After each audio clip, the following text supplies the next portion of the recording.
मनसे नेते अमित ठाकरेंसह 70 मनसैनिकांवरती नेरूळ पोलिसांनी गुन्हा दाखल केलाय।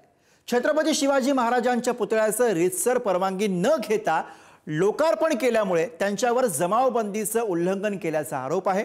अमित ठाकरेंच्या राजकीय कारकिर्दीतला हा पहिलाच गुन्हा आहे, पण राजकारण्यांसाठी असे गुन्हे एखाद्या मेडलपेक्षा काही कमी नसतात। त्याचाच आढावा घेणारा हा रिपोर्ट बघूया। शिवरायांच्या पुतळ्याचं बेकायदा लोकार्पण, अमित ठाकरेंवर पहिला गुन्हा।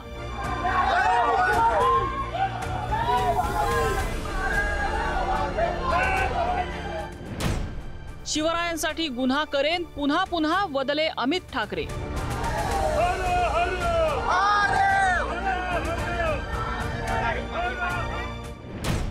राजपुत्र ते गुन्हे अंगावर घेणारा कार्यकर्ता, अमित ठाकरेंची नवी ओळख।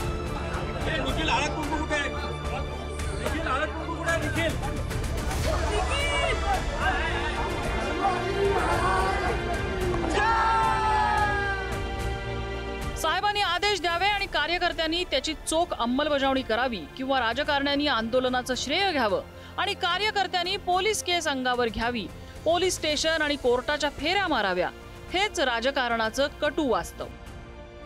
या पार्श्वभूमीवर मनसे अध्यक्ष राज ठाकरे यांचे पुत्र अमित ठाकरे यांच्यावर दाखल झालेला गुन्हा विशेष दखलपात्र आहे। नेरूळमधील राजीव गांधी उड्डाणपुलाजवळ उभारण्यात आलेल्या छत्रपती शिवाजी महाराजांच्या पुतळ्याचं अवैधरित्या अनावरण केल्याप्रकरणी अमित ठाकरेंवर हा पहिलाच राजकीय गुन्हा दाखल झालाय। महाराजांच्या सन्मानासाठी लढणं जर गुन्हा मानला जात असेल तर भविष्यातही असे हजारो गुन्हे मी अभिमानाने करेन, अशी खास ठाकरे शैलीतली प्रतिक्रिया अमित ठाकरे यांनी एक्स पोस्ट केली आहे।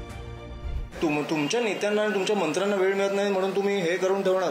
तिकडे मला वाटतं की तिकडच्या महानगरपालिकेची जबाबदारी आहे ना, ओपन करा ना।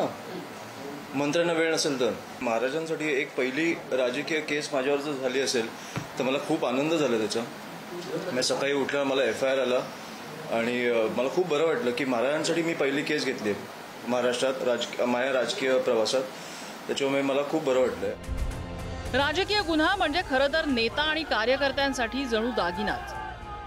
लोकांच्या प्रश्नावर आंदोलन करता करता असे गुन्हे दाखल होणं ही एक प्रकारे कार्यकर्त्यांच्या कामाची पोचपावती।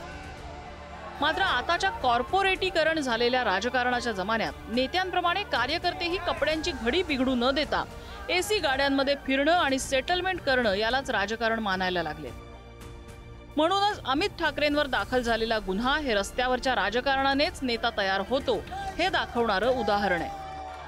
अर्थात ठाकरेंवर यापूर्वीही अनेक गुन्हे दाखल झालेले आहेत। आता राज ठाकरे बघूया। राज ठाकरेंवर 2008 मध्ये उत्तर भारतीयांविरोधात दंगल भडकवण्याच्या आरोपावरून गुन्हा दाखल आहे। 2010 मध्ये कल्याण डोंबिवली महापालिका निवडणुकीवेळी आचारसंहिता भंग केल्याचा गुन्हा आहे। राज ठाकरेंवरच मशिदीवरच्या भोंगे प्रकरणी पोलिसांच्या अटी मोडल्याप्रकरणीही गुन्हा आहे। तर अमित ठाकरेंचे बंधू आदित्य ठाकरे यांच्यावर लोअर परळच्या पुलाचं अवैधरित्या उद्घाटन केल्याचा गुन्हा आहे। गेली 6 महिने बंदिस्त असलेलं श्री शिवछत्रपतींचं स्मारक, जे अत्यंत घाणेरड्या कापडामध्ये नवी मुंबई महानगरपालिकेने बांधून ठेवलं होतं, अमित ठाकरे यांनी ते काल खुलं केलं नवी मुंबईकरांसाठी।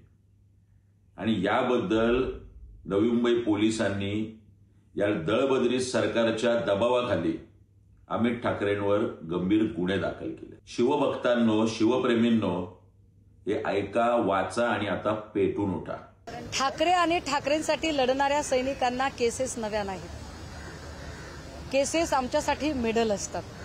त्यामुळे अमित ठाकरे सुद्धा त्यांच्यावरची जी केस आहे ती मेडल म्हणून मिरवतील, त्यात काही फार मोठी गोष्ट नाही।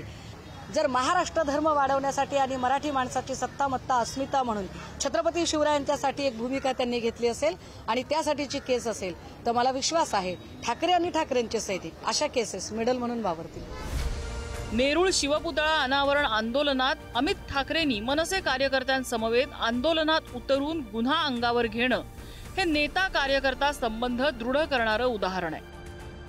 लोकमान्य टिळकांपासून स्वातंत्र्य आंदोलन, संयुक्त महाराष्ट्रासाठीचा संघर्ष, आणीबाणी पर्व, राम मंदिर आंदोलन, कामगार सामान्यांचे प्रश्न आणि विद्यार्थी चळवळी दलित पॅंथर चळवळ ते गेल्या काही वर्षातील मराठा आरक्षण आंदोलनं यात रस्त्यावरची लढाई करण्याची महाराष्ट्राची परंपरा दिसून आली आहे। यातूनच नवे नेते आणि कार्यकर्ते घडत असतात। अशा संघर्षातील गुन्हे हे एक प्रकारचं शौर्य पदकच। जनता अशांनाच डोक्यावर घेते। अमित ठाकरे यांची यापुढील भूमिका आणि लढ्यांकडेही आता राजकीय वर्तुळाचं अधिक लक्ष असणार आहे। ब्युरो रिपोर्ट, पुढारी न्यूज।